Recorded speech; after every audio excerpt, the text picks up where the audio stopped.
Yeah, welcome in. Dennis Fithian and Brian Jelinek as we get ready to get things underway here on this Thursday. Jelinek, what's up, man? Not a whole lot, man. I'm just waiting for football. That's honestly it, man.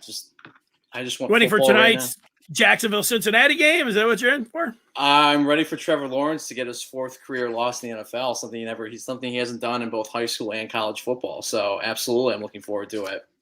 Yeah, I'm ready for it as well. It's not a great matchup on paper, but Nope. Hey, it's football. I'll be there.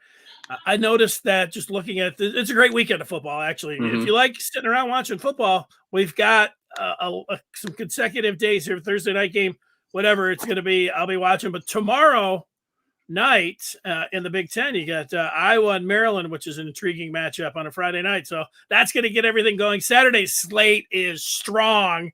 Starting out at noon, you get some 2:30 games, 3:30.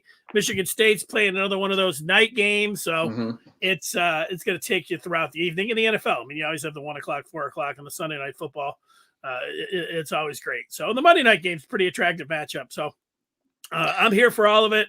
I'm excited, and then it's really going to blend in perfectly because we're going to have all of that football.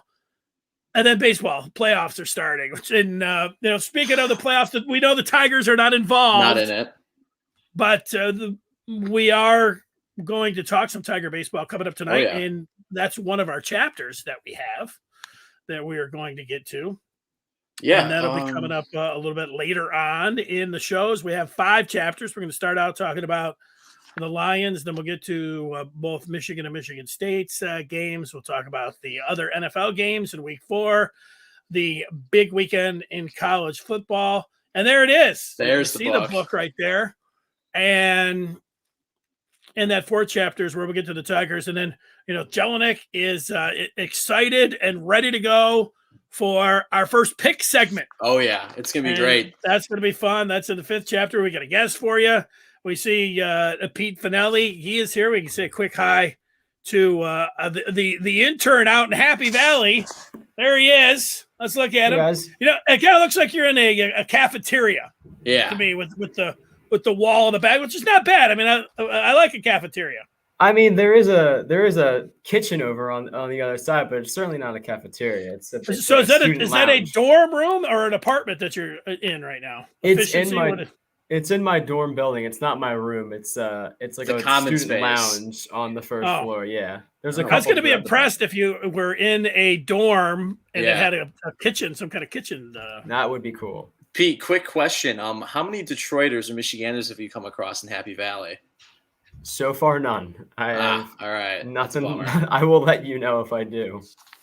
Yeah, well, Pete, it's good to see you. We'll bring you in, and we'll hit at the end of this chapter 1. We're talking some around the NFL, and then getting into some of this college football. We'll want your thoughts on that as well. And we're going to get you in on the pick'em segment as well. Oh, yeah. Coming up in chapter 5. So we'll see a lot of you, and you're in the chat and talking with everybody, telling us what we're doing, and that's good. And it's good to see your face. And there he goes. And one thing before we get going, Jelinek, I don't want to make it sound like it's like really sad news or anything like somebody died or something. That's not the case.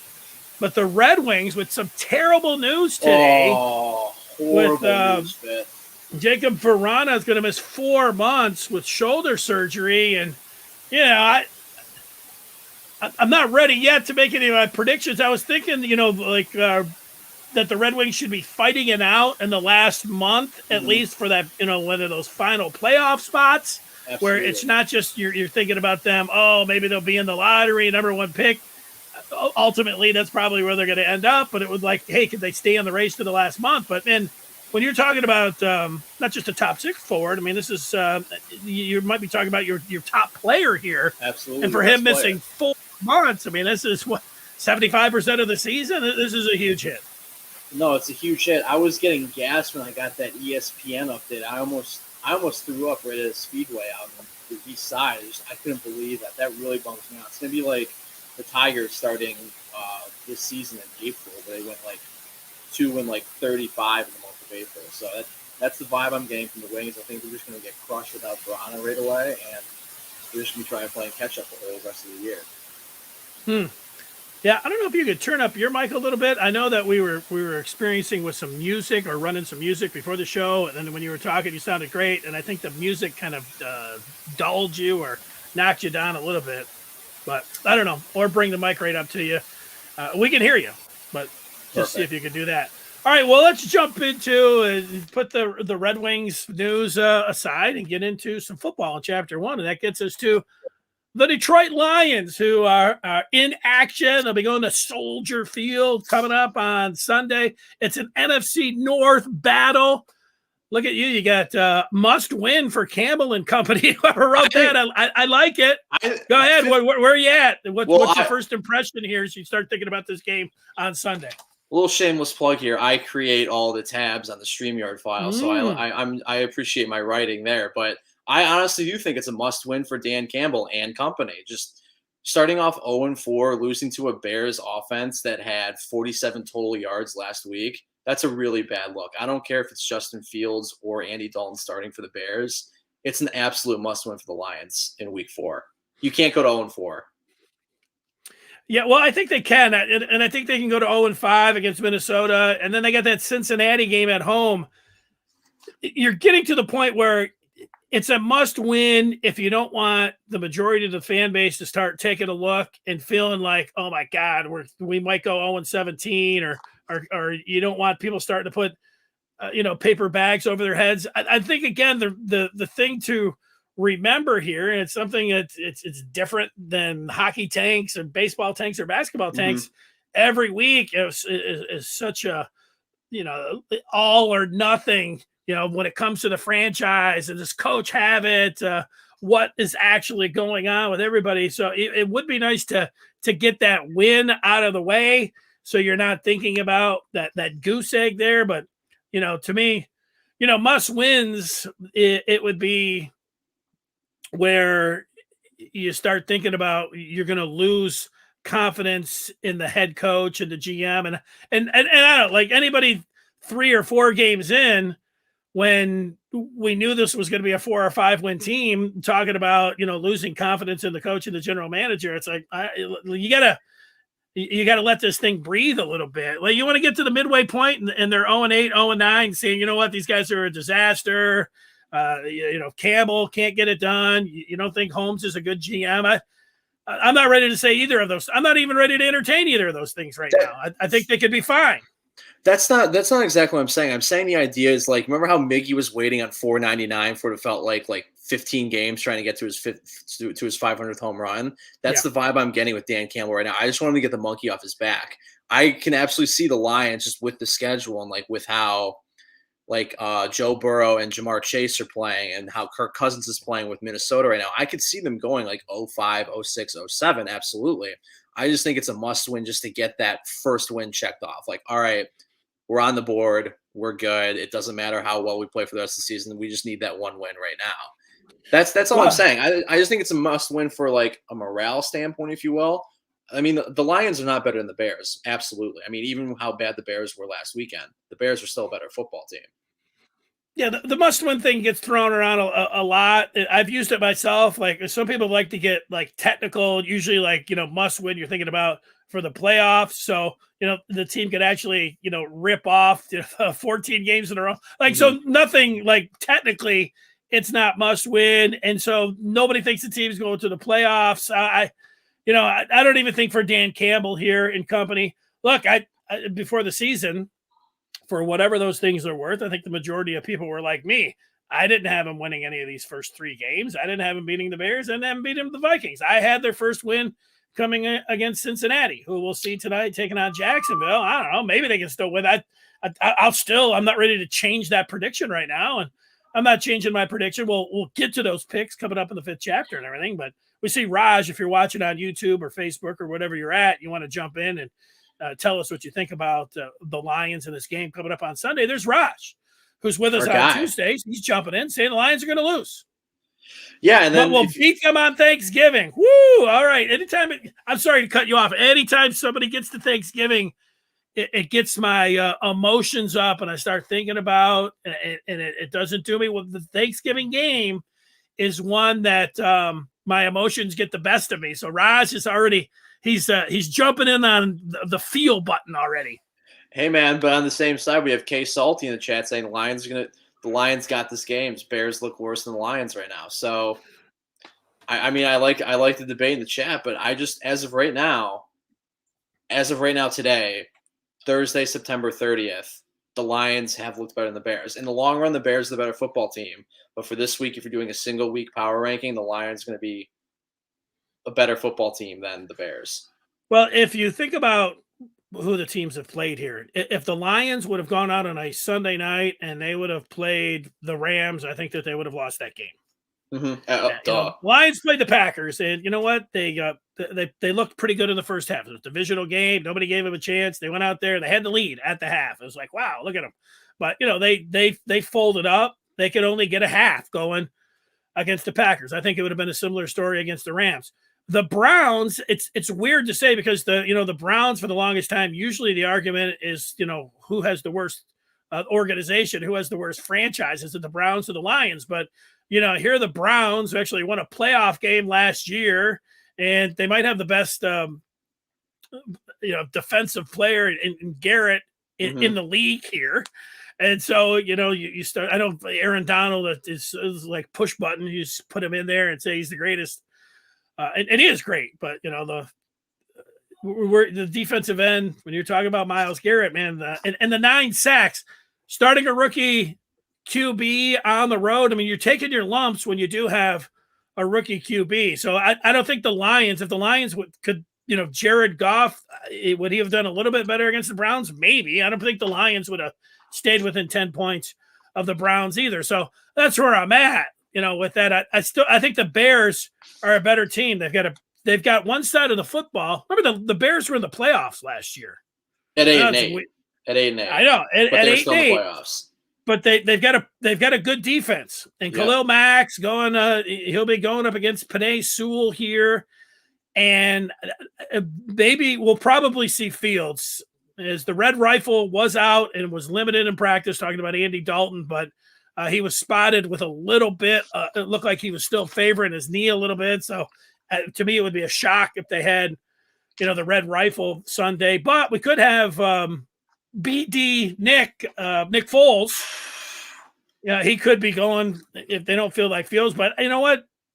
The thing surrounding this game is, as much as you're talking about Matt Campbell, it being a must win. If you're in Chicago right now, here's how. Let's get Chicago tuned into Chicago Sports Talk Radio right now. They should fire Nagy at halftime if the frickin' Detroit Lions have the lead. And if Fields it doesn't have some designed runs, they should fire him after the first quarter. I'm sick of this. No, I understand that. And of a Chicago Sports Talk Radio. I have family out in Chicago, and that was exactly what my uncle was saying, that they're both Ryan Pace and Matt Nagy are dead man walking. So that's without a doubt. And I think if the Lions are beating them at halftime, you might as well just fire them right at the half. But the Lions just have to be able to score points early against the Bears. Because I know the Bears defense is really good. They got Khalil Mack. They got Kyle Fuller and all that. Like, the Bears defense is really good. But their offense, I'm gonna lay down some stats for you, Fithian. Basically, there are either the highest ranking they have is 30th, and that's going to be for 65.6 passer yard rating. That's it. Other than that, they are 31st, tied for 32nd in like net yards running or yards per play or 46 first downs total throughout the season. The Bears' offense is terrible. It's broken. Matt Nagy's a moron. Like, I get that. But the Lions just have to be able to score points early and be able to beat the defense just a little bit, getting a touchdown here, touchdown there, a field goal here. That's all they need. Because I think the Lions defense will be able to compete with how bad the Bears defense is right now. You know what? The Lions, they did a nice job for a half against Green Bay. But last week feels, and they should have won the game. They got jobbed by the official, 66-yard field goal, 4th and 19. We've been over and over that, gut punch and all that. But you know what? Hollywood Brown had 2 passes, like dropped right in his hands, like for touchdowns. I mean, 3? You want to go to 3? 3 touchdowns. Allen Robinson is not dropping those passes. No, he's not. Somehow Fields is able to throw those out there. I think, spoiler alert, I think the Bears, and it's just what I've seen over the years. I think the Lions can give them a half. But, Justin Fields, he's got the Bears game. You know what? This happens sometimes to me back in the day, like playing basketball. I'll go out and play against some really good players. Like I'm out there, they're putting me on skates, blocking my shots, and these guys are really good. Like guys, Mhm. you know.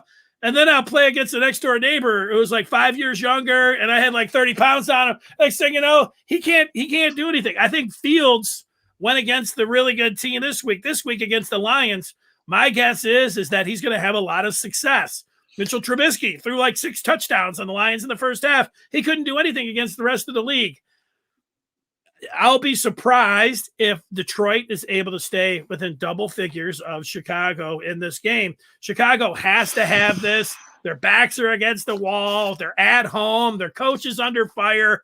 All of those things, to me, this is adding up to, you know, like you're a Lion fans, like, shut up. Like, let's root for the Lions. Look, I want to see the Lions get the monkey off their back and get their first win, too. I don't want to sit around talking about 0-17 and everything else. I'm just looking at it. The reality side of this, it's very likely to me, considering where the game's being played, what we've seen from the Lions and what we've seen from the Bears, that this is going to be a Chicago afternoon in the Windy City. Oh, see, I totally disagree, just for the fact that the Bears are the worst team that we've played all year so far. And yes, the Lions have played consistent the Lions have not played consistent football. Excuse me. They played consistent football in one half against Frisco, one half against Green Bay, one half against the Ravens. And Chicago's hands down the worst team out of those 4 teams. So I think that the Lions, I mean, we'll get to the point spread and everything like that in the fifth chapter. Did you like that little teaser right there, that spoiler? I'll work on them. But I really do think it was okay. I really do think that the Lions will be able to cover whatever that number is. I think the Lions could. The Lions low have a really number. it's a very low number, and I think the Lions have a really good chance to get the first win. Yeah, I think they have I think they have a chance. They're not going to get blown out, though. They're just not going to get blown out. I don't see that happening. All right. Okay. Well, let's look at the other games in the NFL. And we'll make that pick coming up in the 5th chapter, like you mentioned, and some of the other big games we go to. And I know this feels like an every week type situation. You go to the 4 o'clock games, and here is Matt Stafford again with a big game. They're 3-0. They beat Tampa last week. Now they bring in maybe the most exciting player in the NFL, Kyler Murray. The Cards are 3-0, although they should have lost to Minnesota. Minnesota had a kick at the end to beat them, and it didn't happen. How are you looking at that game? Is that game in SoFi Stadium, or is that in Arizona? SoFi, LA. It is at SoFi. SoFi is LA. Yes, it's in LA. SoFi. It's in LA. I don't know. What's SoFi mean? What's that? A computer? I think I have no idea what kind of company it is. I think it's like I don't know. I'm not even gonna take a guess. I just saw a commercial of it, but I totally forgot what it is. But I don't know. I know I said earlier in the week that I don't want to hop on the Matt Stafford train yet, but do it. I don't know, man. I mean, I can see the Rams are the best team in the league right this second for the power rankings and all that, but I don't know. I'm always worried. I think Matt Stafford's going to play well against an Arizona defense. It's not great. That's not terrible. But as long as the offense, or as long as the defense for the Rams is able to shut down Kyler Murray just a little bit, I think Stafford could win in a shootout. But I could also see Kyler Murray winning. But let's just go with the Rams. I'm hoping for fireworks and an entertaining game. Yeah. I think LA, considering where the game is being played and how they have looked so far, they're the favorite. I'll pick them to win. Let's continue talking a little NFL here. We'll get to some college football as well with Adrian Myers, who joins us here on the 5th chapter. What's up, fellas? I have to just click the button. There he is. Adrian, you're a guy that is a YouTube host. You specialize in the NFL, college football, NBA, and college hoops. So we're bringing you right in here in the midst of some pro football. What's going on? Not much, man. Just got done going for a run. Ready to talk some football, man. I like a little pre-run interview idea. I think that's a great idea. You're looking from afar here, at least when it comes down. If we could take you back for a second, we're Jelinek and I seem like we're on opposite ends. I'm really favoring the Bears here. Jelinek giving the Lions, they're in with a chance here. Like here, Fields and company sucked against the Browns, and the Lions are 0-3. I know it's what we talk about here. How are you looking at that game? I was actually just talking to somebody about that today. A good friend of mine at work. This is probably, if I was looking at the Lions schedule right now, I would say this is probably the best opportunity for them to get a W early in the season, just for the fact that if you've seen Chicago's offensive line, it is god awful. It's god awful. You got Myles Garrett going against that line, and 3.5 sacks is having a field day. So I think even with Trey Flowers and Cora, I think they can get some pressure on Fields. And I know Nagy. My problem with that game that I watched the other day was Nagy didn't put Fields in the best position to utilize his best traits. It's like he kind of just threw a game plan out there and was just like, "Hey, just figure it out." Like, but he didn't run the ball, he didn't do anything. So I don't think it's confidence shot. But if I was to pick, I'm gonna lean the Lions. I'm gonna lean towards the Lions just by a slight edge. I actually was crazy as I was at the game Sunday when Tucker kicked that 66-yard field goal, which was crazy. So it's probably the most Lion thing I ever seen. So. Where were you sitting? Like row like 124, like at about the 50. So right on. Yeah, so it was crazy, man. They messed up by calling a timeout towards the end of that game and letting them get a 4th down attempt. I don't have a huge problem with the timeout, though. I mean, I understand that Lamar Jackson's confused, he's rattled and all that, but Dan Campbell kind of needed to settle down his boys on our side as well. I don't have a huge problem with the timeout. I know it's a bad look to have the timeout there, but I get why the timeout was called. Yeah, I have a huge problem that it didn't work. I mean, what are you going to do? Like, of 4th course, and 19. Yeah, I mean, you got like a 2% chance of picking that up. Rushing 3 guys. Yeah, it's just not going to work.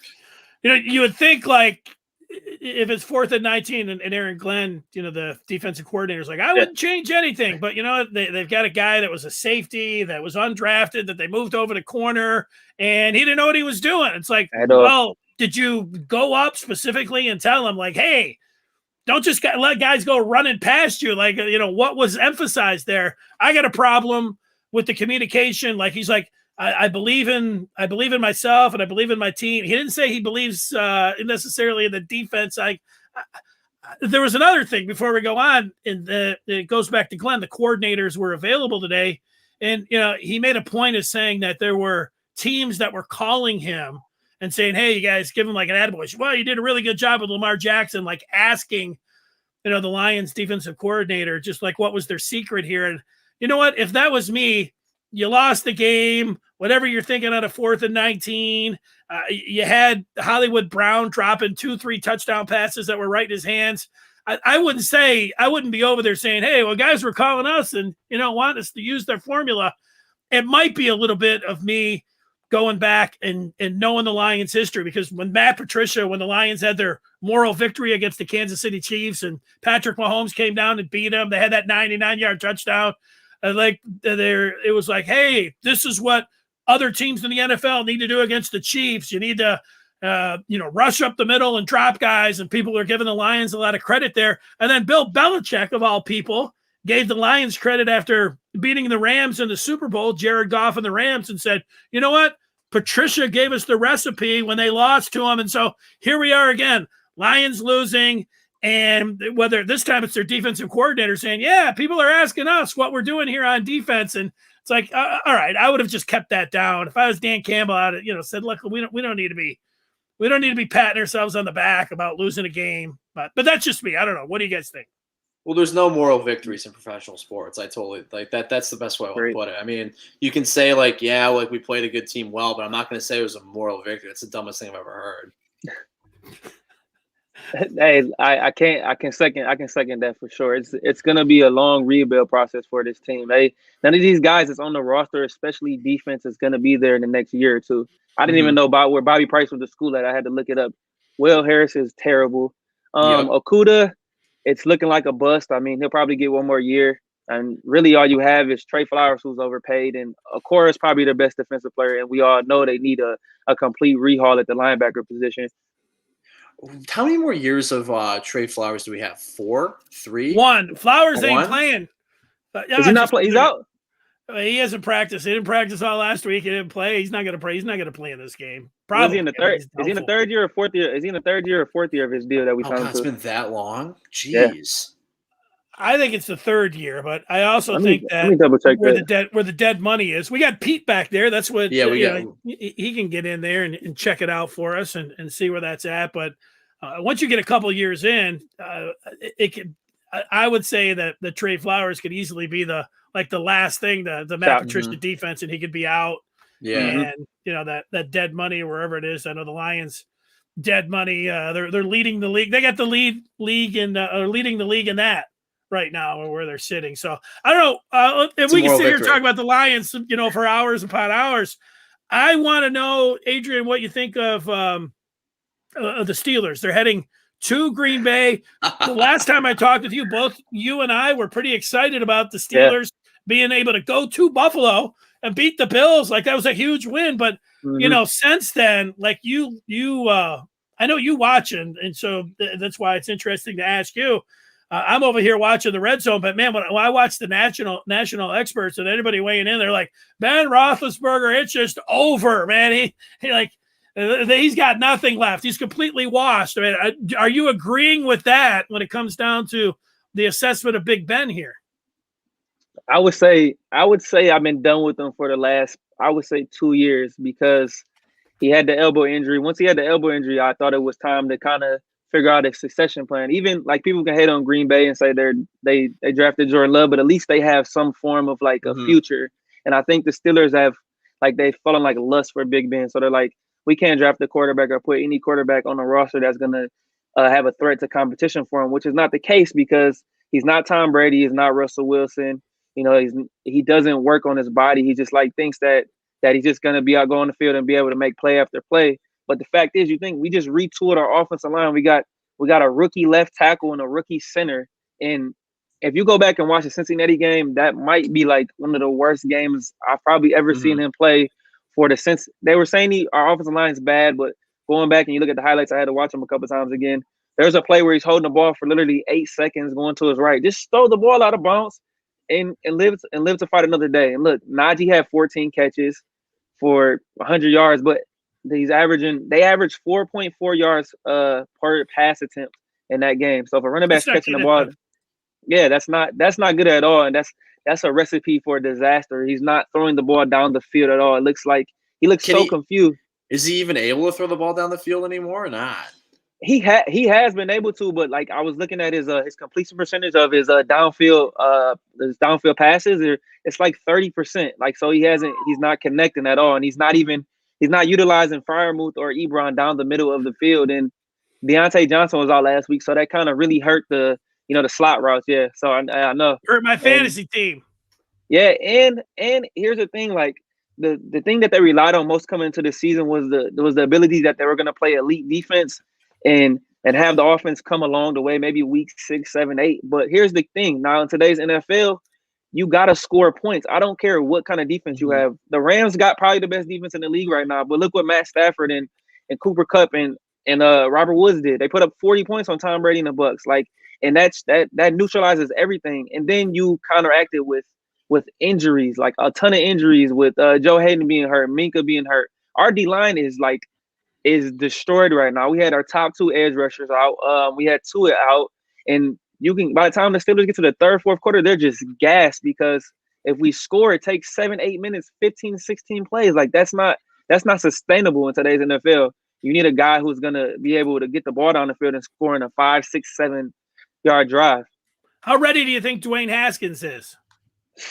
I think Dwayne Haskins is super immature, man. I don't think he has what it takes to be a professional quarterback at this rate. I think he's a second, third string quarterback. The guy's not on the roster, in my opinion. Mason could get the job done for a little bit. Like, he's a great backup, but he can't, like, there's nobody on the board. And like with the way college football is going this year, the quarterback class is looking it's looking kind of rocky right now. And the guy I really like, I'm gonna let you guys know, I really like is guy Malik Willis from University of Liberty, who I think has shown the best ability. But the rest of these guys are looking like really shaky, man. So I'm nervous, man. It's like Eli Manning. I'm gonna say it again, 2.0 for the Steelers.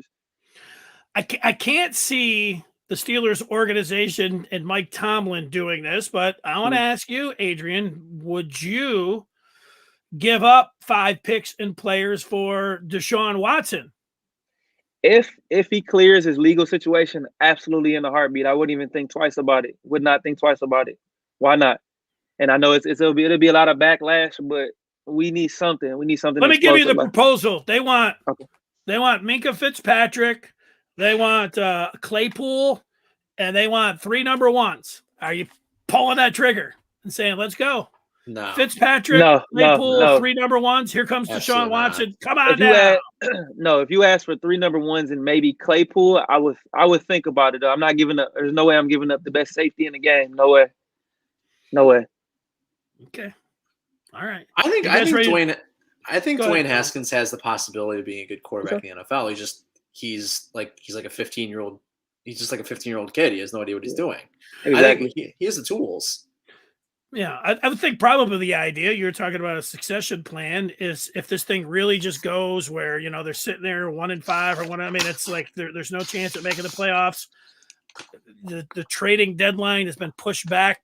I don't know. Would they think about going to a Nick Foles if there's some other kind of backup out there? I doesn't seem like something. It seemed like playing for a high draft pick. Like if you fall in love with the kid out of Liberty, like you're talking about. I watched a couple of I watched the third and fourth quarter against Syracuse when he came back. Looked pretty good. You know, maybe that would be the play that we're talking about here. So I would like to see us at least be able to score 20 points. We're averaging 16. I looked at some stats earlier. We're averaging 16.9 points per game and 3.2 yards per carry. Like, still can't run the football whatsoever. So it's all signs of things that are to come. So, I mean, these next couple weeks are going to tell a big story because we're going to Green Bay, and you see Devontae Adams just lit San Fran up. So imagine what he's going to do to us. That's with like double coverage. I don't know what San Fran was doing towards the end of that game, but you know, who knows? Then we come home to Denver. Denver is like looking really good on defense. I know they haven't played a lot of people, but they got Surtain and Kyle Fuller. So I mean, it's not looking good right now. So on a panic meter right now, I would say I'm probably at a 7.5, 8 right now. Let's put into the mix some of the feedback here, and it's kind of putting into a mixture of what we've been talking about so far, the Lions and the Steelers. Who's been better, Jared Goff, Ben Roethlisberger? Oh, Goff easily. Goff easily. Goff's He doesn't have that Bill scalp. He doesn't have that Bill scalp. Yeah, he played pretty good against the Ravens. I like the play action. I really like the ability for them to get DeAndre Swift the ball like consistently. That's what helps him because they're doing what needs to be done in that offense for him. They're going to use him a lot against the Bears, I think. But Najee, we can't run the football, so there's no threat of us being able to stretch the field whatsoever. I'm going to go against the grain here, and Roethlisberger couldn't have looked any worse than he did last week. But you know what? Going up to Green Bay, you do have a Hall of Famer. He does have that pride here. I'm expecting the Pittsburgh Steelers to go up and give the Packers everything that they can ask for. And that's going to be a fourth quarter, 1-score game, and people are going to be back on the Big Ben bandwagon after this weekend. Fearless prediction coming in here right now, Adrian. That's I like it. Take. It is, Dennis. Hey, Dennis, let me ask you this: Do you think Devontae's going to have a big game? Yes. Yeah, I mean, like they throw the ball to him every time. It's like it's taking candy from a baby. You just watch that. You saw some of that stuff down at the goal line that the Packers are doing against San Francisco. It's just like it seems like they should throw the ball to him more. Right? That but the it's back really shoulder, that back shoulder throw is ridiculous. Like that's so hard to stop. Like you can't stop that if you wanted to. Yeah, and I don't know if Aaron Jones could be underrated, but we don't talk about him. We do some of the other, like, you know, the great backs in the game, because I think Devontae Adams and Aaron Rodgers do overshadow him, but he's actually the key to the whole thing here. And he is a little, just, I don't know, underappreciated, or he isn't talked about as much because you do have the two glamour guys there. But I know he's got the glasses and everything else. He's got that going for him. But, I mean, he could – that's the Aaron. That's the most important thing that's going on there in Green Bay to me. Absolutely. All right, you guys want to get to some college football? Let's do it. All right, that takes us to chapter 2. And Brian Jelinek. All right, man. So yeah, we got college football coming up on Saturday. It's just a great weekend for college football on Saturday, especially. We're gonna start off with U of M is traveling to Camp Randall and playing Wisconsin. Boys, at the beginning of the season, I thought that would be an easy dub for Wisconsin, but I think the Wisconsin offense is fraudulent. I think Graham Mertz sucks. and they're not able to run the absolutely. ball.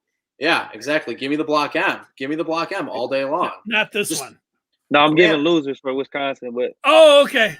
Graham Mertz stinks. So I got it again. We'll talk about the numbers later in the 5th chapter, but yeah, give me Michigan. Just give me straight up Michigan.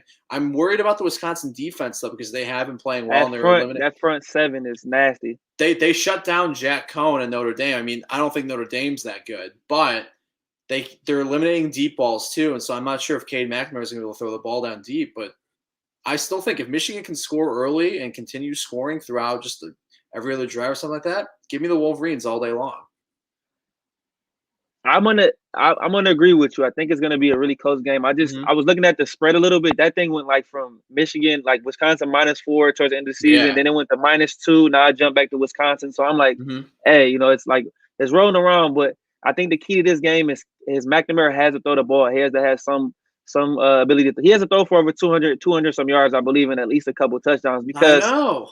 they completed one pass in the second half against Rutgers last week, and I'm watching the game and I'm losing my mind because I'm like, we have to be able to throw the football. All Rutgers did was throw screens and option plays and didn't do anything else, and defense was getting exhausted. So Harbaugh has to let Cade sling it a little bit. So we got some decent weapons, got some decent receivers. We have to throw the football this week. They have to. Absolutely. Well, putting that second half under a microscope, you have to first go back to the end of the first half where McNamara took a roughing of the passer call, and then he missed the tight end who was wide open. And then, as you say, he only completed one pass, but he did throw some passes. And his last 4 passes that he threw were not one low, one high, one behind the guy, one uncatchable, and then he had another one on their first drive that was uncatchable to Henning. The big question here, maybe he got his bell wrong, and if that did something where it just threw him off a little bit. But Jim Harbaugh has a big decision to make here. He's got J.J. McCarthy who can throw the football, and it's not an ideal situation of having to go to a true freshman quarterback. However, if Cade McNamara, I'm sure that they'll get him some nice rhythm throws early in that game. They're going to try to run the ball, of course, because that's what Michigan's identity is right now. But they're going to throw some screens and try to get him in rhythm. But if he's throwing low and he's throwing high, Jim Harbaugh has to pull the trigger. And, before you start getting into that, you know what? Nick Saban spoiled it for everybody 3 or 4 years ago in the championship game when he had Jalen Hurts. And he said, you know what? We're putting Tua in there. He's a true freshman, and he won him the championship. These coaches can't worry about he's too young. It's on the road.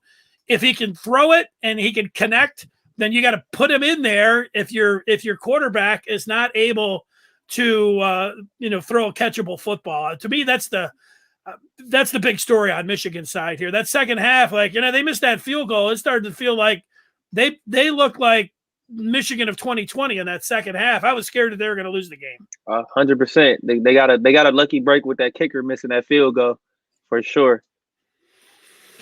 So having said all of that, Mertz hasn't played really well. However, if you go back and watch that Penn State game, here he was in the fourth quarter in the red zone with a wide receiver with at least 2 steps. And, the defensive player had his hand. The ball was a little bit high. He could have completed it. We're talking about Wisconsin getting a big win there. And I know how Wisconsin works. For the last 20 or 30 years, they've been known they're going to run the football. They're going to get behind their offensive line. And no, they don't have Ron Dane back there. And, so we know that they don't have any great backs here. But you know what you do when you lose 2 games and you're coming back home? You circle the wagons and say, you know what? We're going to play Wisconsin football. We're going to line up, play smash mouth football against Michigan. We're going to take the ball out of Graham Mertz's hands. And this is going to be a fourth quarter game. And it's going to come down to those field goal kickers. I don't know what the over and under is. Spoiler, we'll get to the 5th chapter when we get there. But I like the under. I like a 14-13 game. Yeah, it's going to look like that in the first half, and Wisconsin may be winning going to halftime. It's going to be, 10-7, and they're going to look like they're dominating Michigan. But at the end of the day, they're really not. And going back to the Cade McNamara issue, I don't think it's a Cade McNamara issue. The dude's a 4-star recruit. Absolutely. Yeah, Cade McNamara of the Steelers, man. I'm all about it. But Cade McNamara is a good football player. I just don't think Josh Gaddis is not doing a good job playing with McNamara. Thank you. Thank you. See? Listen, I have Dennis, one guy. I said the same thing to Dennis. Listen. when you're trying to experiment and run an offense, you have to and you want to figure things out. You need to do that early in the season against some of these lower level teams like a Western Michigan and Northern Illinois. Of course, we're going to be able to put up points, but I haven't seen anything creative from them. Like, you're running first down. Everything in first down is the same play. Run up the middle, run to the side, run a counter play. How about we run a play action, a misdirection? How about get them moving out the pocket? Sprint something, quick screen game, something, pump fake, anything. Because we have athletes, he's just not using it right. And I've said this. Get AJ Henning more involved. I think he's might be the most explosive player on the offense, but they're not getting him enough touches. I love Haskins, I love Corum, but it's just a lot of things are so predictable. It's so predictable. Well, I disagree with you guys on that. There was they had all the 3 and out, so I go back and and watch every single play there. And I just did this last night because everybody was on Gaddis. The first series set the tone. They targeted AJ Henning after he had a punt returned into Rutgers territory. They were all set up there, but they got to a 3rd and 12, and this was the only play that I thought Josh. You want to criticize Josh Gaddis, Jim Harbaugh? I'll criticize. It was 3rd and 12, and they ran the ball there. I mean, that was ridiculous. And that did set the tone for the second half. But you know what? Their second series, their first play, 7 yards. The only completion that they had to Baldwin. So I don't mind being 2nd and 3 and trying to run to get a first down there. But you know what? They're only able to get 2 yards. And they came to 3rd and 1. Their whole identity this year has been able to play smash mouth and take it down the field, 3 or 4 yards at a time. And so they handed it to Blake Corum, and he couldn't get a yard. So that blew up on him. But then after that, they didn't even have those were only 2 possessions of the third quarter. So then you're getting to the fourth quarter, and then they were in trouble because the third series, they threw on the first 2 downs. McNamara couldn't locate his receivers. He did throw to Henning one time, overshot him, couldn't get the tight end. Sandra still throwing it down at his ankles. Yeah.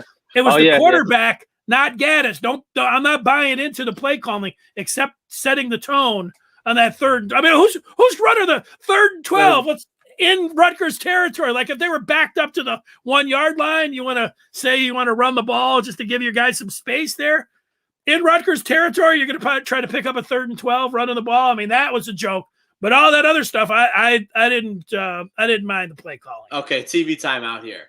I really think that if you're having Cade McNamara throw the ball 16 times in a game, I don't think he's thrown for more than, I don't think he's had more than like 20, 25 attempts in a single game this season. The kid's maybe last year, not this year.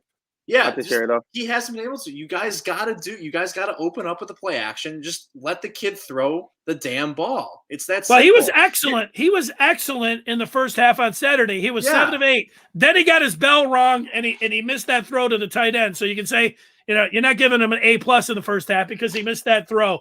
But you know what? 7 of 8. It was even Todd Blackledge, who was the color analyst in that game. He was like, wow, Cade McNamara looks really good here. And he did look really good. It was a great game plan. It was a great game plan, but you know what? You can't just, it's got to be the entire game. You got to get out there. You got to continue to make throws. That's why it's not just, sports talk or crazy fan talk.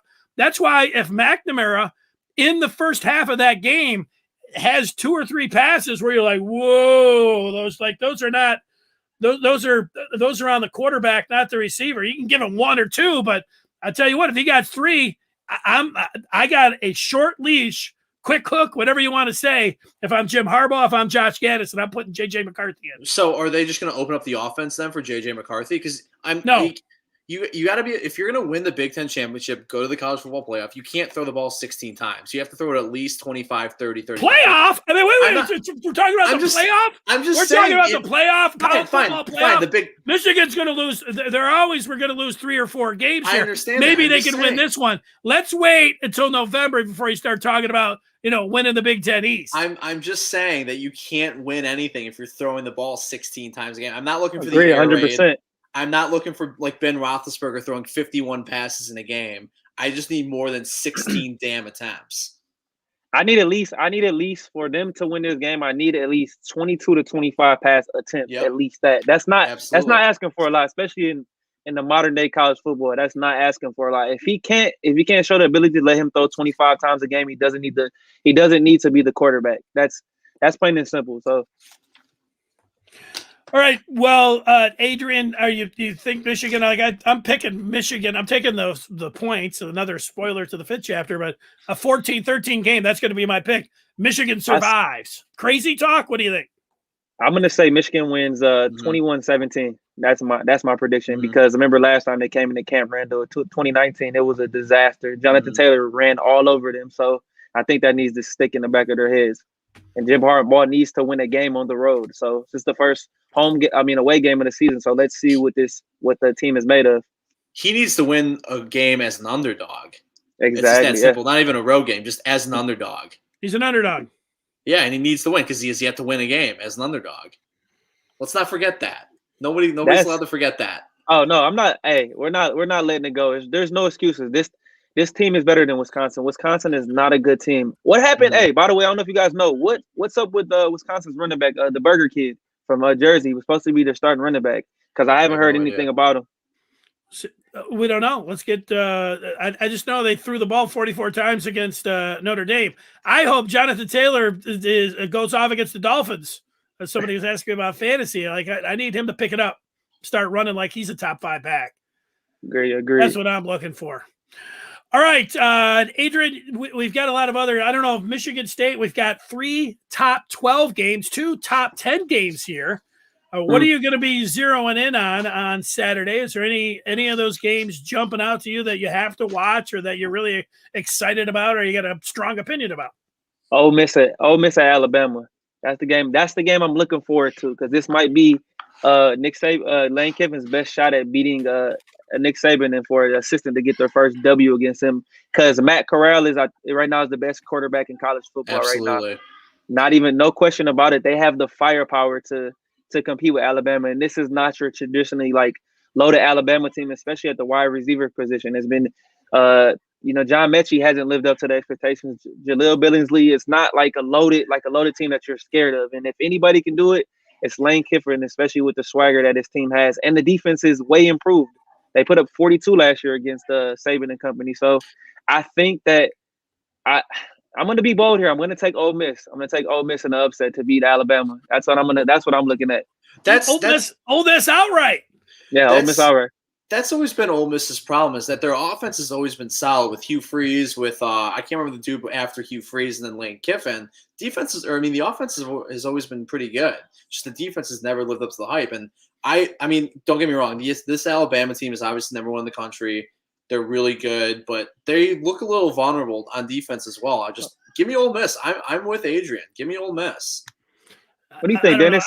I've never done a Nick Saban impersonation, but he might say, "Hey, rat poison. We lost 3 wide receivers in the top 15 picks in the NFL. All right, so give us a couple games. All right, before we get going."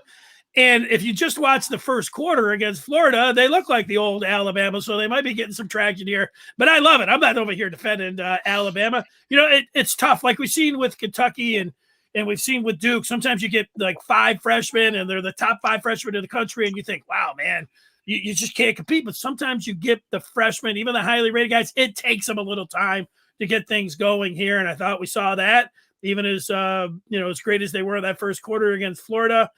I think their best point there is that you've got an awesome playmaker at quarterback. If you're the Rebels there, they should be. I don't know about an upset, but I think that they stay within the 14.5. I'm with you. I like Ole Miss. I got them by 3. Got them by a field goal to pull this one out. That and I love it. I love the prediction. The Ole Miss powder blue unis are some of the best football unis in the country too. They are clean. Hey, the running back, I think Ely, his last name's Ely. He's gonna have a big game. They always keep those slot receivers. So Matt Corral is super athletic and he can get the ball out extremely quickly. Another game I want to talk about real quick was the Georgia-Arkansas game. Now I didn't like the spread in this game. Actually, I was gonna lean towards Arkansas with the points, but I'm still gonna take Georgia to win this game. I don't know how healthy KJ Jefferson is going to be or if he's going to play. If he doesn't play, then yeah. So I'm not sure. Yeah, you know what I did? I looked at the matchups before I looked at what the spreads were. I went to this game and I said, the Georgia's defense is outstanding, especially that defensive They're line. incredible. Especially the defensive Oh, tackle. my You look goodness. at it, playmaking corners and everything else. I said, you know what? As well as Arkansas has played here, it's all dogs. And I thought, it's about a 10.5, 11 spread. And then I saw, it's like 18. So It was 18 I don't and a half, know. I believe. Yeah, I was like, shocked at that number. It's pointing to the Hogs to me as well here. And when everything's pointing that way, sometimes you hear people like, "Wow, the gamblers know too much." I don't know, Pickens, maybe they're getting those wide receivers back. The dogs. He's not coming back anytime. He's not coming back. Probably how do you explain 18.5 then? I can't explain it. Defense. Their defense is probably it was Clemson until all these injuries, but Georgia has the best defense in the country. Georgia's let up 23 points this year total.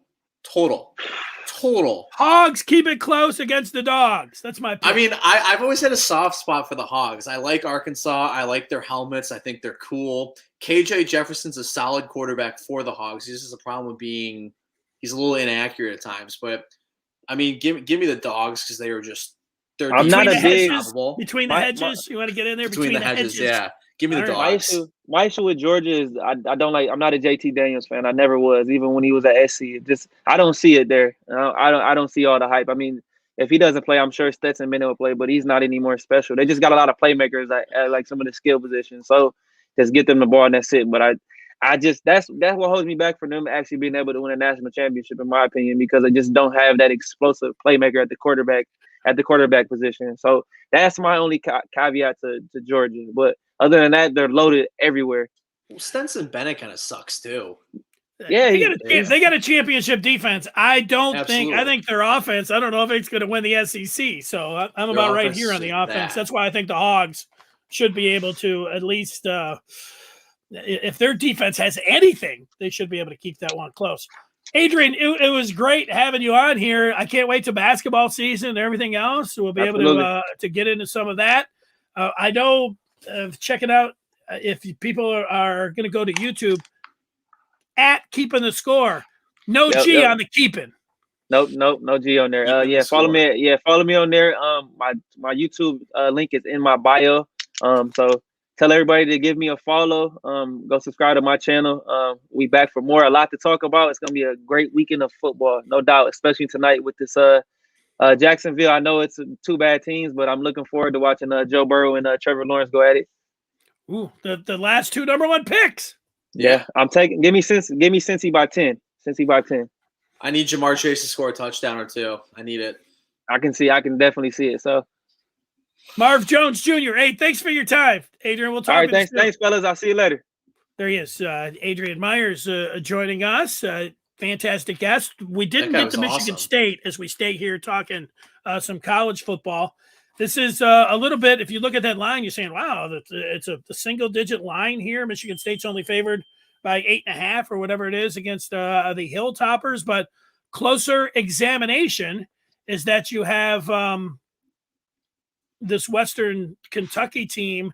They kept it close against Indiana, only lost by 2 points to the Hoosiers, and then only lost by 3 to Army. Let's bring in also Pete Finelli here, who I know was telling us all along about Graham Mertz, and we skipped him on some of the NFL stuff, but we're going to get Jelinek's thoughts here on his Spartans and what he thinks about this game Saturday night. But Pete, so far, what are your impressions here of the show and what we've been talking about? I mean, so far so good with the show. Back to the first chapter. I obviously wasn't around. I do like the Lions to beat the Bears. It's definitely their best chance to get a win early this season. Like you guys said, nothing new from me. But Fields has just not been good. He got sacked 9 times last game. I put in the chat. You were saying how Hollywood Brown had those drops. Allen Robinson wasn't going to have any drops like that. Yeah, three drops. I think it was the game against the Bengals when Fields came in to replace Dalton, where Robinson did have a drop in the end zone. So there's that. But they won the game. Yeah, you know what? We'll see how it goes. I'm not crazy on Fields, especially coming from Ohio. but we'll see how that goes. Oh, he's one of those guys. He just says Ohio, not Ohio State. Whatever. Ohio. I like it. I like a big Ohio bounce back State. game. OSU. Big bounce back game for Justin Fields. Ohio State. I might have to play him in that's the daily worst. fantasy. Oh, come really on, jump man. in there. Be a nice low price stunner. Nice low price stunner there. It's a small number. The Lions are gonna win. Let's be real here. I'm gonna get on the Well, Lions. before we get some Pete's thoughts on some of these college football games, especially one that's being played in Happy Valley in the last year, and the incredible victory that the Hoosiers had and put them on the map and everything. Let's hear what Jelinek has to say about MSU. Oh, guys, come on. Western Kentucky's only win is against an FCS team. I'm not too worried about that. I don't know. It's going to be a good game. My line was 11.5. I mean, we'll get to that in the fifth chapter, but give me the Spartans all day. I mean, hold on, I just totally lost my train of thought. Yeah. Western Kentucky's only win was against Chattanooga, which is an FCS team. I am not worried about that at all. I mean, Western Kentucky's quarterback, Billy Zapp, did go 31 for 44 for 365 yards last week, but I'm not worried about that. Go green, go white. Yeah, I'm agreeing with you on that. We get some cheerleading going on. That's all right. It's a little cheerleading, yeah, but it's a game they should not lose. And if they do lose, it just shows that Michigan State is not back, is not ready. Mel Tucker's not totally there yet, which you kind of saw last week against why am I totally blanking on who State played last week? Nebraska. I mean, you did see them a little vulnerable. So Michigan State is vulnerable with stuff like that, and they just got to keep winning. They have to beat a team like Western Kentucky. Tell you what, if Nebraska would have won that game, I'd have been sending you some red overalls. You had to wear those. Absolutely. I don't know where the Kenneth Walker was, and I'm still looking for Peyton Thorne. How many yards did he have in the second half?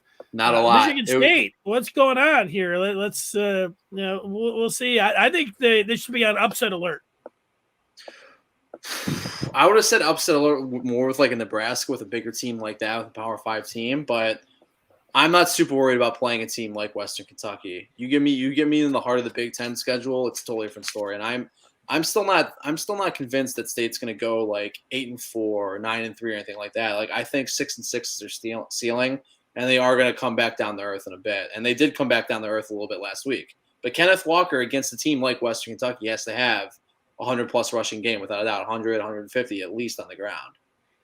Well, I would agree with that part. I don't know if the 6-6 ceiling sounds low, especially after they won their 2 road games like they did in the early going. Pete, before the season, this looked like a lot bigger game. Indiana taking on Penn State last year. Michael Penix diving towards, and if you go to Bloomington bars, I haven't been to a Bloomington bar, but if you go to the Rolling Hills of Bloomington, I bet all those sports bars, they all have a picture of Penix Jr. reaching out against Penn State. I mean, it was an iconic photo and everything else, but for some reason, and I love the kid, I've liked him now for a couple of years.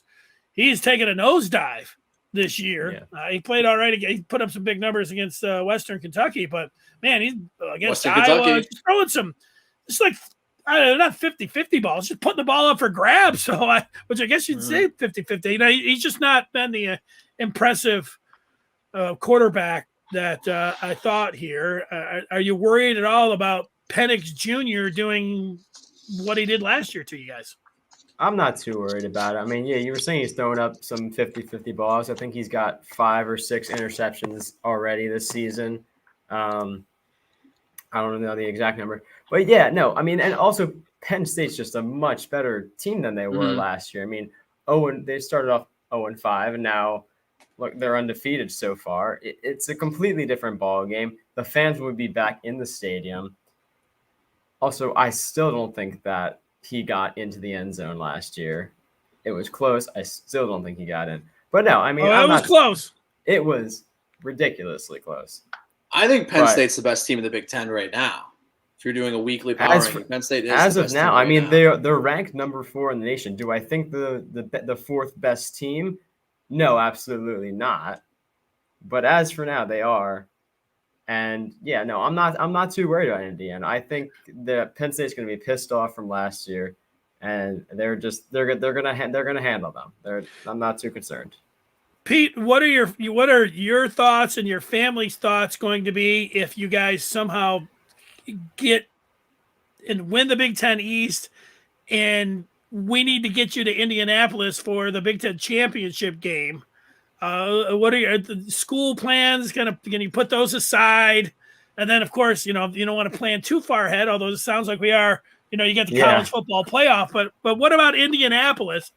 Can you commit? Like, you feel like, hey, I can jump aboard a couple, James Franklin to get some buses here. You want to get the students? I mean, you want to get the students out to Indianapolis if you get to the Big Ten championship game. Are you ready to commit to be there?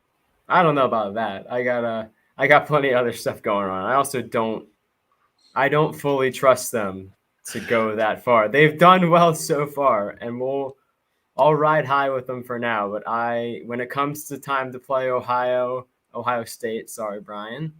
When it comes time, don't apologize. I like you calling the Ohio State University. No, that's the worst. Or when it comes time to play Michigan State, I'm still nervous for those games. I think nothing's going to be a gimme, obviously. So what about the Wolverines? You didn't mention them. I'm not as worried about them now. I say that's going to be their one loss on the season. But we'll see. We'll see. Tell you what, if Michigan's in Indianapolis, I will be there. I'm marking it down. I'm ready to go that far. The only caveat I'm putting on it is the pandemic. Like the way these things are going back. Next thing you know, you got to wear 10 masks and have a passport and all these other things that could ruin it for me. If Michigan goes to Indy, I will personally pay for your ticket to get down there, or pay for your gas, whatever. I will pay for your trip. Yeah, I'm gonna be trying to get into the press box if that happens. So, so the gas, I'll take the gas. I don't need a ticket. All right, I'll take the gas. Yeah, you got it. There's no way in hell that's happening. Let's see. Now maybe we'll start getting some money lines down there and check it out. All right. Well, Pete, we're going to see you for pick time in the 5th chapter, right? Sounds good. All right. He was not ready to commit to going to Indianapolis right now. All right, on the chapter 4 we go, and we got to talk a little baseball. The Tigers season is winding down. I think they have tonight's game and 3 more with the White Sox, I believe, after that. I think they're finished. Twinkies, I think. Twinkies tonight, and the Sox for the last 3 games of the season. And honestly, 5th, I'm not sure if Rob has the tweet, or I think we lost Rob in our chat or in our dressing room, but there's a tweet that surfaced that the Tigers may have to dish one of their top pitching prospects, whether it's in the majors now or people down in the minors. I just don't see a world where the Tigers would have to dish Casey Mize and or Tarek Skubal to get a bat. The Tigers. I was somewhat shocked that Lynn Henning, there you see Henning, says the Tigers are in need of at least 2 big bats, and he says in addition to Green and Torkelson, and then down here he says one of them, the young blue chip prospects, with Casey Mize being his guest. So Lynn Henning, like here, hey, Casey Mize, number 1 draft pick overall. A lot of fun this year, mostly ups after last year, some ups and downs, but he looks like he could be a true ace. Now you've got Lynn Henning said, hey, look out, they might be dealing him. Your thoughts initially? That's asinine. There's no way that would ever happen. I mean, Casey Mize has had an equivalent season to Justin Verlander's 2006 Rookie of the Year campaign. Casey Mize is good. He's only going to get better. When he figures out that splitter next year especially, he's going to be a way better pitcher. I don't see any way in hell the Tigers dish Tarek Skubal or Casey Mize for a bat. They have plenty of money to spend in the offseason. We're going to see if Chris Ilitch actually spends it, but that's the way they're going to have to acquire bats, is through free agency. They're not going to dish any prospects, especially not right now. Well, that's my initial thought as well. And Henning was people were taking him to task and ratioing him like, oh, Lynn, you're a joke. And then Lynn was like, you know what? They dealt Granderson back in the day, and nobody thought that they were going to deal him, which was a fine point. I don't think so either. But then I just typed in top Major League Baseball players under 25 years old, because if you are going to deal Casey Mize, you better, I don't know, you're going to be able to get a superstar. So the first thing, like, I don't think the Tigers are going to be like, I don't think the Blue Jays are giving up Vlad Guerrero Jr. for Casey Mize. But like, if I said to you, would you consider that? Well, yeah, I would consider trading Casey Mize for Vlad Guerrero. Would I consider trading Casey Mize for Fernando Tatis Jr.? Yes, I would do that too. Oh, you wouldn't trade Mize for Tatis? Tatis has some problems throwing the ball. He doesn't play a great shortstop. I don't want Fernando Tatis on my team. It's just that simple. Okay, well, we'll just be on opposite sides of that one. Those are the two that I took out. But how about Ronald Acuna Jr.? Now, he's the thing, like you would say, wow, why would the Braves trade Ronald Acuna? Well, they're in the mix here. And if they have success and it feels like they're one pitcher away and they have success exactly without Acuna Jr., and then he does have the knee injury, any interest in trading Mize for Acuna Jr., Jelinek? I'm not giving up Mize. The whole point is, first of all, Sideshow Raj is in the chat saying, no way you trade Mize. Matt Boyd needs to go. You're not going to get any news from Matt Boyd. But back to Casey Mize, baseball is all about pitching right now. You have pitchers, you hold on to them. That's what the Tigers have been doing for when the rebuild started in 2014, really. We've been doing this for 7 years now of gathering pitching. 5 years. 5 years, fine. But we are not getting rid of pitching. You never get rid of pitching. Don't do it. All right. This week, there's I was listening to, what was I watching? I was watching Tony Kornheiser. Pardon the interruption. 20-year anniversary coming up. Awesome show. People of your ilk. Kornheiser is a Washington Nationals fan. Yep. And he was talking about, they're actually talking about Shohei Ohtani wanting to get out of Anaheim and maybe try to force a trade. Mm-hmm. And because the Angels suck, right? And I'm not talking about trading him for, trading Mize for Ohtani. I don't think that's going to happen. He's got a no trade. But Kornheiser brought up, look, when the Nationals won the World Series, clearly now, they traded off their pieces. They're rebuilding. Mm-hmm. So he mentioned, I wouldn't be surprised. Kornheiser said, I wouldn't be surprised if Juan Soto wanted to get out of Washington. What if the Nationals they would deal Juan Soto to the Tigers for Casey Mize? Like I said a second ago, I'm just not giving up pitching. Juan Soto is one of the 5 best players in the league without a doubt. But we have a ton of control over Casey Mize for the next few years. He's young. He's fresh. He's really good. He's only going to get better. I'm not getting rid of Casey Mize. I'm just not. How about Trey Turner and Juan Soto for Casey Mize? You're going to do that? Well, he's the best shortstop in baseball this year. He is the best shortstop in baseball. And Juan Soto, you're not going to. I know that's not going to happen. I just wanted to see if you would budge it all. I don't think those other teams are actually. Acuna Jr. is the interesting one. The Braves they're in the playoffs. They've been able to do it without him. If they get into the mix there, they feel like, you know what? The one thing we're missing is just an ace here. And we did it without Acuna Jr. And, the knee here, I think there could be something there. I think the same thing with Soto. Like maybe he does want out, and that could be the thing. The team that I looked to was the Jays. I started looking at the shortstops, and you look at, what about Bo Bichette? I think it'd be somebody like, if the Tigers don't want to give $350 million to Carlos Correa or, $300 to Sager, and they're like, look, we can get Bichette, who's a top 3 shortstop this year. You look at his numbers. That would be, and he's under 25 years old. And the Tigers obviously need a shortstop. Mize, and you get to put Bichette out there at shortstop. I know I need a button that just says, I'm not trading Casey Mize. I'm keeping pitching, because that's what you said with every guy that I've thrown to you.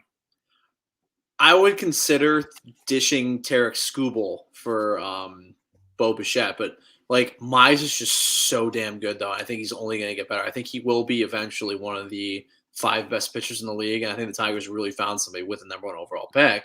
But you just can't get rid of pitching. I think you can easily find a shortstop or a corner outfielder or a catcher through free agency. So I am not dishing Casey Mize. Well, at least you didn't say, let's send Matthew Boyd to the Jays for Bichette, something like. I can see Matt Boyd get dished for cash considerations or something like that. That's where I see Matt Boyd now. Well, he's injured. He's not projected to come back till June, so kind of off limits. So They got a couple guys. Turnbow might have been somebody that could have been able to get not Bichette or Juan Soto. Like you're not trading those guys for Spencer Turnbull, but they might have been able to get a piece there that might have worked. But he's injured too, so it's not like that's happening anytime soon either. Exactly. So, I don't know. Like I think everybody would freak out just like you. But if they get into free agency and they feel like they've got a surplus of pitching, which you can make a case that they do, and they look over there at shortstop and they say, "Hey, no, Matt Manning, you ready to?" Yeah, like you can look at like you give up Manning. Huh? You can look at high prospects of Alex Faedo or Matt Manning and stuff like that to dish. I mean, I know they're not great. Faedo's hurt too. I understand that, but Faedo was a first-round pick. Like, he's not terrible. He's just hurt. Those are the type of prospects I would get rid of. I'm not getting rid of Casey Mize now. Absolutely. I think they need to spend money to and I don't agree with Henning. Are they talking about like in addition to Torkelson and Green, now he wants to get another big time ticket by trade. That's stealing from Peter to pay Paul. Spend the $350 million and get Correa. I mean, let's not beat around the bush here. Let's stop trying to let's deplete what could be an awesome pitching staff and then, get an awesome shortstop when they could pay the piper and get Correa. Let's do that. Time to play big. Chris Oates needs to put his big boy pants on. Needs to start acting like his old, what his old man would be doing? He would have Correa. Yep. Absolutely. And we know that's who AJ Hinch wants. And we know that's who Tiger fans want. Tiger fans want him. AJ Hinch wants him. He fits with the team. You just gotta take the $350 million and then sign him.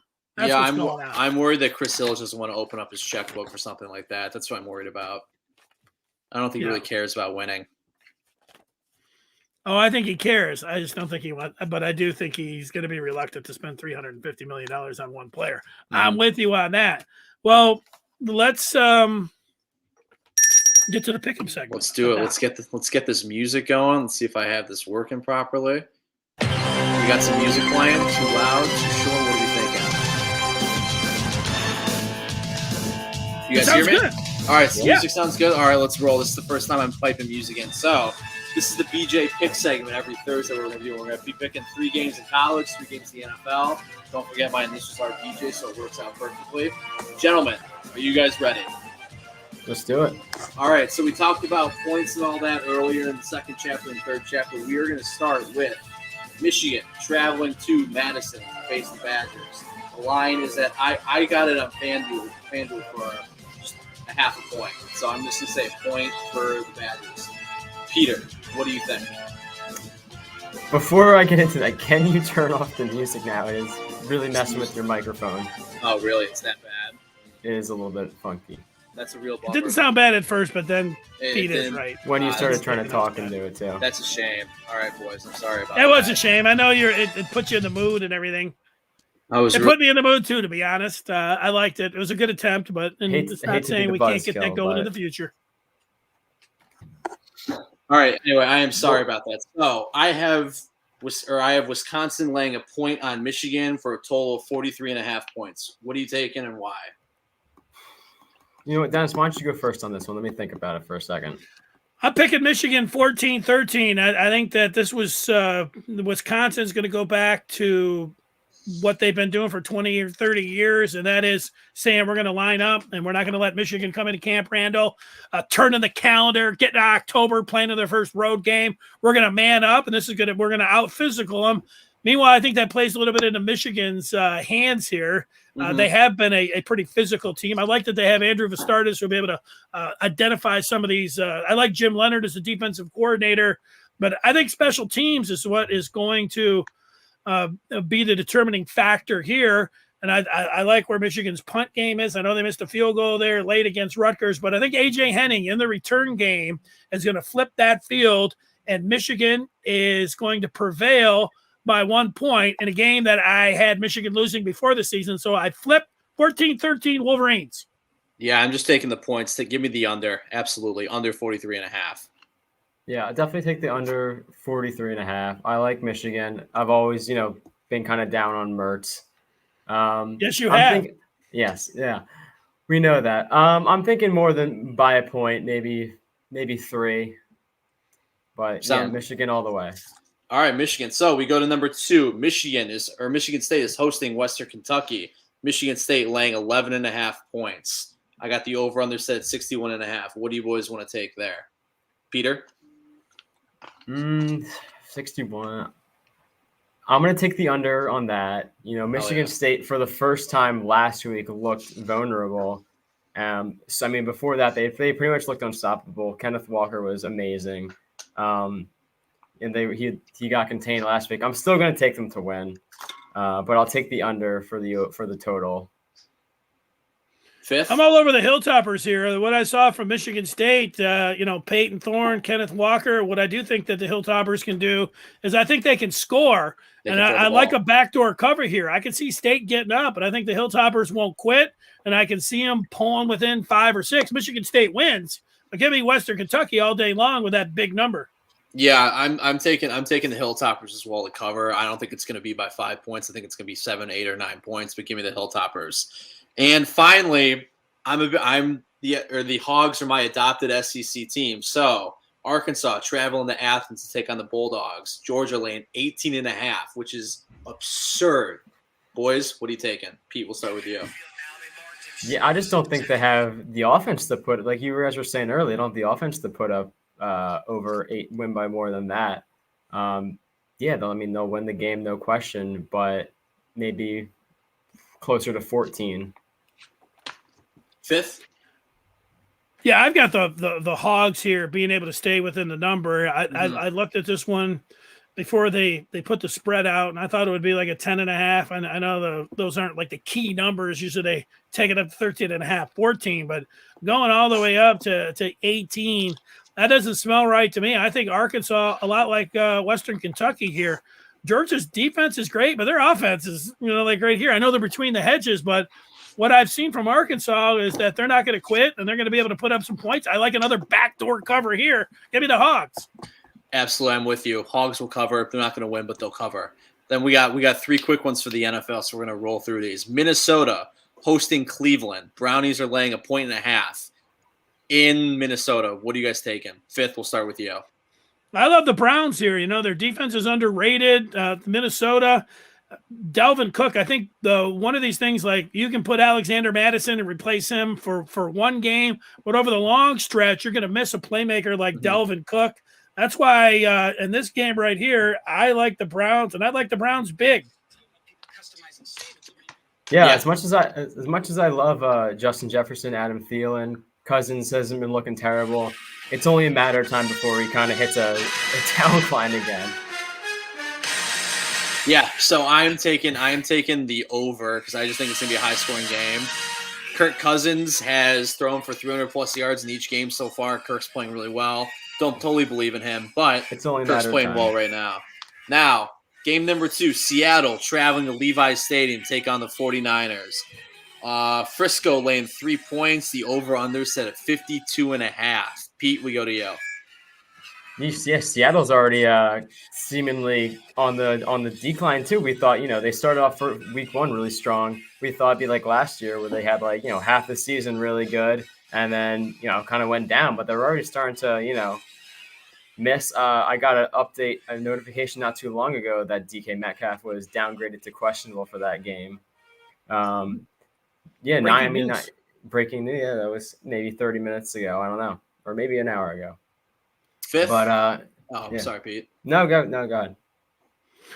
Well, I think the tough thing here is that you can really run the ball on Seattle when you look at the numbers here. But when you look at San Francisco, Trey Sermon, like they're doing everything. They don't want Trey Sermon. They want that other rookie that's got the busted up shoulder, Elijah Mitchell, to take control here, and he's doubtful. So if Mitchell is cleared at game time, I'm going to like San Francisco in this game. But if they have to go with Trey Sermon, the way they looked at the first half against the Packers and then San Francisco's defense, I think is a little bit susceptible here when you're talking about a big play. And you know what? You've got Gerald Everett is going to miss this game, the tight end here for Seattle. But you know what? You still have Tyler Lockett. So even if they don't have DK Metcalf, I still think with the deep threat here, I'll like Seattle, but I'm going to ride. This is a game time decision. If Mitchell plays, I like the 49ers, but if he doesn't, I will jump over Seattle outright. Also waiting for the 49ers to get Ayuk going. He hasn't been at all what we thought he was going to be this season. Came around a little bit last game, but you're right. They put him in the doghouse. Mm-hmm. So the total has hit the under in Seattle's last 12 games. Give me the under of 52.5 all day long. Sure. And finally, the Bears hosting the Lions. Bears laying 3.5 points. Boys, what do you think? To over/under set at 44 points. Pete, we start with you. I'm taking the under on that. Neither team is putting up a lot of points, especially with Nagy coaching the Bears. They're not putting up anything. Lions, definitely taking the under on that. But I will take the Lions to win the game. If they're going to do it at some point, this is when they got to do it. Yeah, I've seen this too many times. The thing here, I think that Justin Fields comes back after playing against a real stout Cleveland team, and he'll be able to make enough plays here. And the Lions offense going to Chicago, I don't think that they're going to get to double digits. I'd like the Bears 20, the Lions 9. The total has hit in 2 of Detroit's 3 games this year. I am going to take the over. Just give me the points, and we'll see. We're going to roll. Give me over 44. I think it'll be relatively high scoring. All right, and that's the pickup segment here. BJ's pickup segment. All right, Pete, great job. We will see you on Tuesday. You're going to the game, I assume, on Saturday. All right, well, get your studying done. We'll see him. Jelinek, you have a great weekend. It's going to be fantastic. We'll have all that football and baseball to preview coming up on Tuesday. Have a good evening, everybody. Thanks for listening. You too. Good night. Exactly. We will talk with you on Tuesday. Have a great weekend. Good night. Say good night again. Good night.